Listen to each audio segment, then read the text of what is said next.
So for this video, I'm going to talk about the Nextop tool in Network Watcher, and the the use of it is like if we want to look at data that's flowing from our VM1 over here to VM2, then the next hop is the second VM.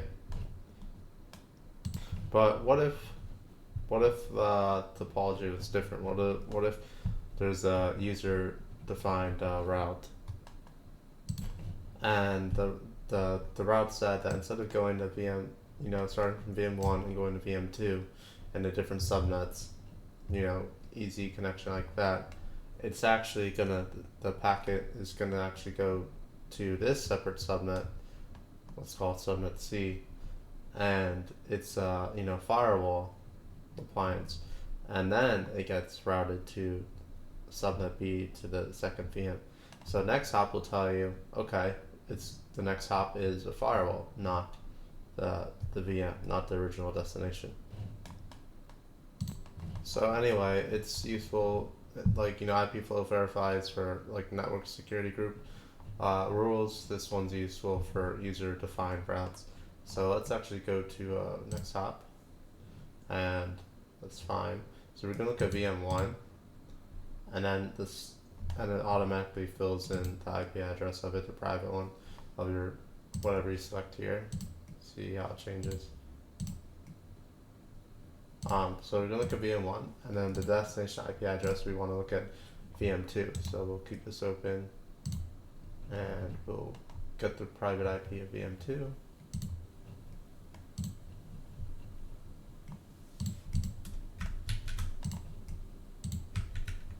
So now it's gonna let you know what's the next hop from the traffic route that's going from VM1 to VM2. Maybe it's not VM2. Maybe there's something in between.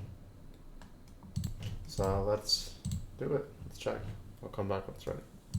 So it's saying the next hop type is a virtual network, and that makes sense because VM1 and VM2 are in the same virtual network, and so it's a system route because we didn't create a firewall and say, okay, we user defined route, instead of going directly to VM2, go to the firewall and then VM2, because since they're all VM1 and VM2 are on the same virtual network, that's why it's virtual network type. So it makes sense. It works. So now let's actually do VM write, which is in a different virtual network, get its private IP, and make that the destination. And let's see what it says now. So look, it's not even able to detect what's the next hop. And the reason why is because we didn't set up a connection between our first virtual network and the second virtual network. So let's create a VNet connection. So we could just, it doesn't matter which one, you could do right or VM1, but I like to think of it like left to right.